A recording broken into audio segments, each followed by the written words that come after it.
I found evidence my wife is cheating. What should I do? Last week, my world was turned upside down.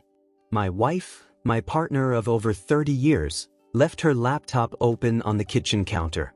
It was a typical Tuesday evening. She was in the other room, likely watching TV, and I was cleaning up after dinner. A notification popped up from someone I didn't recognize, and curiosity got the better of me. The message wasn't blatantly incriminating, but it was too familiar for my comfort. Phrases like, "I can't wait to see you again," and a heart emoji lingered in my mind long after I closed the laptop. I've been replaying it over and over in my head since then, wondering if I'm reading too much into it. We've been together for most of our lives. We raised two amazing kids who are now adults with their own lives. Our marriage hasn't been perfect, whose is? But I thought we were solid. We've faced tough times before, financial struggles, health scares, and the usual wear and tear of life. But this feels different. I haven't confronted her yet. I'm scared. What if I'm wrong? What if I destroy everything over a misunderstanding? On the other hand, what if I'm right? How do I even begin to unravel a life we've built over 3 decades? Part of me wants to dig deeper to confirm my suspicions. Another part of me feels guilty for even considering snooping. I've never been this person, the one who doesn't trust his own spouse. But here I am, losing sleep, feeling my stomach churn every time she laughs at a text on her phone. What should I do?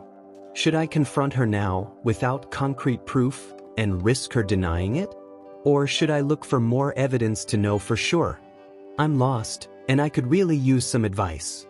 Update: 2 weeks later. I couldn't hold it in any longer. The stress and uncertainty were eating away at me, and I gave in to the temptation to look through her phone. She had left it charging in the kitchen while she was in the shower. My hands were shaking as I picked it up. What I found confirmed my worst fears. There were text messages between her and a man I've never heard of before. They were explicit, intimate, and full of promises to meet up. My heart sank when I saw the pictures she'd sent him, pictures she's never taken for me. It didn't stop there. They had been sharing their meeting locations, and based on the dates, this had been going on for months, if not longer. I felt a mix of emotions: rage, betrayal, heartbreak. 30 years of marriage, 2 kids, a lifetime of memories, and this is how it ends? I couldn't look at her the same way. The woman I thought I knew, the person I trusted most in the world, had been living a double life. I haven't confronted her yet. I need to be smart about this. I want to make sure I protect myself in whatever comes next. Revenge has been on my mind, and while I know it's not the healthiest response, I can't just let this go without consequences. For those asking about my kids, they're adults now, living their own lives, and they aren't a factor in my decision to divorce her. But this will affect them, and I'm dreading the day I have to explain what's happened. Update 6 months later. Thank you to everyone who commented, messaged, and supported me. It's been a long, difficult road, but I've finally taken the steps to move forward. Over the past 6 months, very difficult 6 months, I've been quietly gathering evidence. I took screenshots of text messages, saved photos, and even printed out emails. I cataloged everything and created binders with detailed timelines and proof of her affair. At the same time, I began planning my exit. I found a small apartment in the city and signed a lease. It's modest, but it's all I need to start over. I started slowly moving small items there: clothes, personal documents, things she wouldn't notice were missing. Yesterday was the day I put everything into motion. While she was at work, I packed up the rest of my belongings and loaded them into my car. I left behind a note on the kitchen counter saying our marriage was over and that she'd receive more details soon. That same day, my attorney scheduled for her to receive at her office divorce papers and the binder of evidence. I didn't stick around to see her reaction. I don't care anymore, but I imagine it was a shock. I also scheduled lunch with my kids. I didn't go into graphic detail but explained that I was leaving their mother because of her infidelity. It was a tough conversation. They were shocked and upset, but they said they understood my decision, and I told them that she is still their mother and should support her in the upcoming events even though she made the decision. Now, I'm in my new apartment, surrounded by boxes, starting to rebuild my life at 55 years. It's not easy, but for the first time in months, I feel a sense of peace. I'm no longer living under the shadow of betrayal. To anyone going through something similar, know that you're not alone. It's a painful process, but there is a way forward. Take your time, protect yourself, and make decisions that prioritize your well-being. Don't know if I will post again or not, but if not, thank you. Last update. Hello again, Reddit. First off, I want to thank everyone who reached out to me over the past year and a half, asking how things were going and encouraging me to provide an update. It's been a whirlwind of emotions, changes, and growth, but I'm finally in a place where I can share what's happened since my last post. The divorce went as smoothly as I could have hoped. My ex-wife didn't contest most of the terms, which was surprising given the circumstances.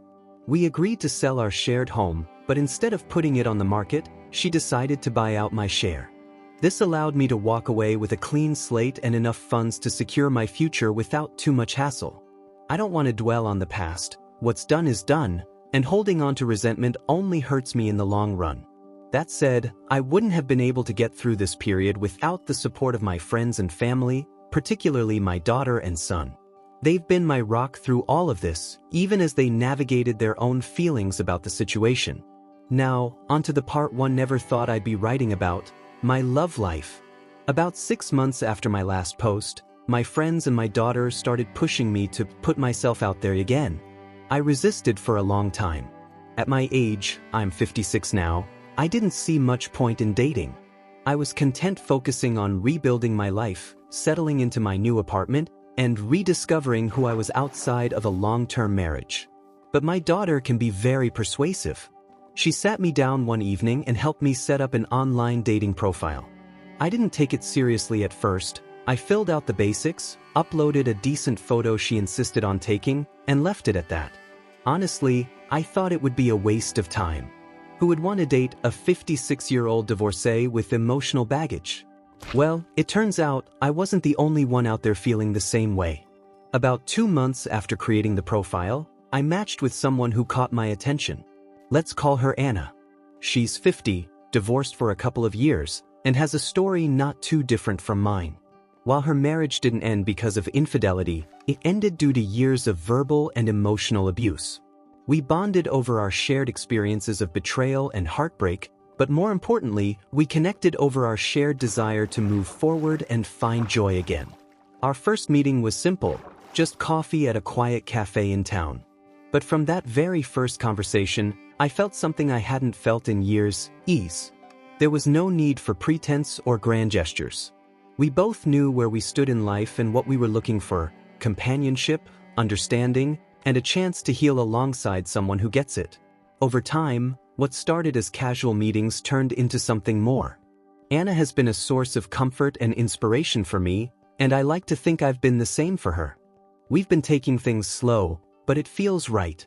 A few weeks ago, I introduced Anna to my kids. I was nervous about how they'd react, especially since they'd only recently come to terms with the divorce. But to my relief, they welcomed her with open arms. My daughter even told me afterward, "Dad, I think you found someone who makes you happy, and that's all I care about." I can't express how much their approval means to me. Having my children on board with this new chapter of my life makes it all the more special. For those wondering about Anna's story, she's been through a lot, but she's one of the strongest people I've ever met. She's shown me that it's possible to rebuild your life after trauma, and she's taught me to let go of the bitterness I was holding onto. Together, we've found a way to help each other heal, and for the first time in years, I feel hopeful about the future. To anyone reading this who might be in a similar situation, I want to say this: it gets better. It's not easy, and there are days when the weight of everything feels unbearable. But with time, support, and a willingness to embrace change, you can find peace and happiness again. Thank you, Reddit, for being there for me during one of the darkest periods of my life. This will probably be my last post, as I'm ready to fully move on and focus on the life I'm building now. Take care, and thank you for everything.